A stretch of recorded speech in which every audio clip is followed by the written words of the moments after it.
Hi, I'm CF3 Loyal, still staying at home every other Saturday, bringing you the latest quintessential Rangers vlog. It's been an absolutely cracking weekend in Glasgow, 2 sunny days, 2 barbecues in a row, plenty of drink consumed, and I'm just out of the hot tub, so excuse the mess. First of all, shout out to all my new viewers over the weekend who caught up on the last video, but also to the loyal viewers who are continuing to watch each show, especially Tam Selleck's son, who continues to stick with the videos and continue to share amongst his followers. That's what I'm looking for. Please do watch, subscribe to my channel and share amongst others, even if you support Celtic. It's great for my views. Anyway, we're here to talk about match day 2, and it was Rangers 3, St Mirren 0. It was never in doubt. It was a very in-control performance. Let's talk about the lineup, because there was probably a couple of surprises in the lineup as it was released an hour before kickoff. Starting with John McLaughlin in goals. There was a few rumours circulating that Alan McGregor had picked up a slight knock, and it was indeed true. John McLaughlin came in with Andy Firth on the bench. Post-match, Stephen Gerrard suggested that Alan McGregor will likely be back in goals on Wednesday, but good to see John McLaughlin get his competitive Rangers debut. Secondly, there was the partnership at central defence between Leon Balogun and Connor Goldson, with Philippe Hollander stepping out after his midweek exertions against Bayer Leverkusen. And as I said in my previous video, he had a fantastic game.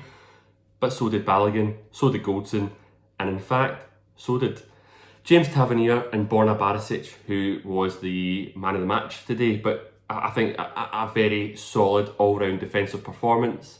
But again, two very confident performances from Leon Balogun, who looks at this stage to be a very good, shrewd signing. Then there was central midfield. Yep, Kamara and Jack partnering each other once again, something I'd commented previously that I didn't want to see in those home games at Ibrox, where teams will sit deep, and that's exactly what St Mirren did today. I think the need for another central midfield player is clear, somebody who is box to box and will go forward, will pass the ball forward, will break down defensive lines.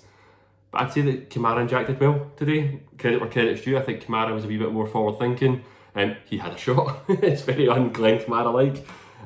But I don't think anyone can complain with a 3-0 scoreline. Both players showed up very well. Alfredo. Delighted for Alfredo. 2 goals today and an assist. So in 2 games, that's Alfredo Morelos scored 2 goals in 2 games. It's not bad for a player who clearly doesn't want to be here. Excellent, Alfredo. Delighted for Alfredo Morelos. Pre-season, I think he didn't necessarily get the credit that he deserved because he didn't score. I think that's his first goal since February, maybe second goal since February. So it's not been great, but the league did finish in March. Come on. But I think pre-season, Alfredo Morelos done everything else right. His hold-up play, his link-up play was excellent. Just didn't get the goals, and therefore he was an easy target for certain members of the media.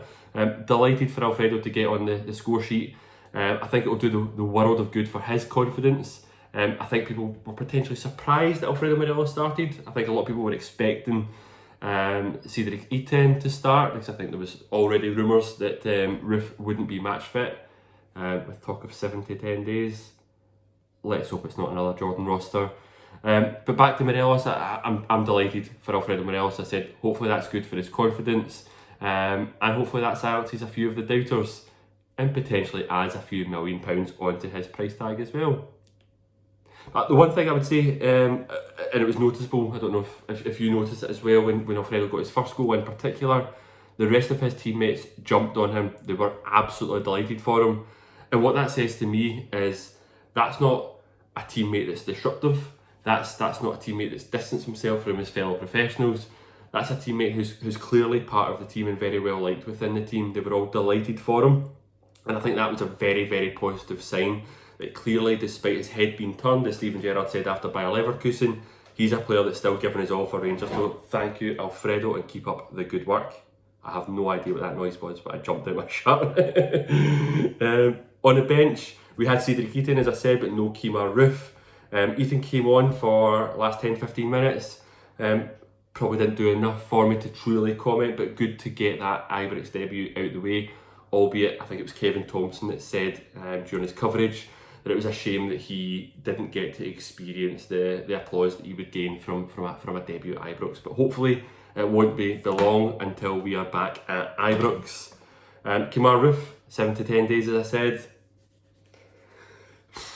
There is talk that he might be in the squad for Wednesday. I would love to see Kemar Roofe, but I don't want to rush him. I don't want to pick up any needless injuries. So whilst Alfredo's on form, whilst he's here, I think he proved today that there's a start, so there's not an immediate rush to get Roofe into the team. The one thing I would say about today, and I don't want to be too critical because we won 3-0, we were in full control, we had other chances. St Mirren didn't look like they were ever going to trouble us, albeit a wee 5-10 minute spell in the second half. One player didn't have a great game, and that was Yanis Hadji. He had a great pre-season, but he didn't have a good game against Aberdeen. I'm not going to dwell on it too much, but what I would say is that there was a few people commenting on social media that we were quite passive in the final third, and it was evident that we lacked a bit of pace at times, a little bit of drive at times. I don't know what we're expecting too much at the moment. We have the same front line as what we had last season, and therefore we're going to have the same problems as we did at times last season, especially coming from central midfield, where we don't have that player penetrating through the defences that I've been calling out for, and I think most people are calling out for. But Yanis Hadji needs to give us a lot more. But it was good to have, very evident, good to see that we have those options coming across the entire front line. You know, last season when Ryan Kent wasn't having a good game, there was nobody else there to pick up and drive forward other than Alfredo Morelos as a number 9. Today when Yanis Hadji didn't have a good game, you've seen that Aribo and Kent were able to contribute, and I think that was the real positive for me, is that one player can have a bad game, as long as everyone else around about him can play well, then we don't need to rely on one player. And I think we were very reliant on Alfredo. I think Alex Ray said it at half time, that we're very reliant on Alfredo at points last season. Great that we've got other players in the starting 11 that can contribute, but you look at that bench today, that was a very strong bench. I mean, we brought in Brandon Barker, but other than that, it was a strong bench, and we've still got Kemar Roofe to come in, and hopefully a couple more signings. So yeah, very positive day today. I'm delighted. The one thing I would want to comment is the impact of having no fans in the stadium, other than Andrew Dallas, of course, who was the first fan inside Ibrox post-lockdown. I think one of the things today is it was evident at points where the team would maybe look to the fans, particularly at the beginning of the second half, that I said, where you'd look to the fans to lift the team. There wasn't that, so the players had to self-motivate themselves, and they did. We went on to get the second and third goals, which is brilliant. But the other thing that I think might help us, and something I want to touch on briefly, is when things aren't going our way, there isn't that fan pressure that's renowned at Ibrox. You know, we're known to be an unforgiving bunch, and I just wonder if in some games some players might favour that. I don't know, something to watch. But certainly at 1-0, I was sitting with a few friends watching the game at home with a few beers again. But I think the one thing is we were starting to get a wee bit nervy at 1-0. It's a bit like Aberdeen, you're in full control of the game, but at 1-0 anything can happen. We're a little bit nervous, and sometimes at Ibrox that can transfer from the fans onto the players, and obviously without the fans inside the stadium that never happened, and it allowed the players to play with a wee bit more freedom. So I think that's definitely one to watch. RTV coverage, it was the first home game of the season, I said, so therefore the first broadcast of RTV.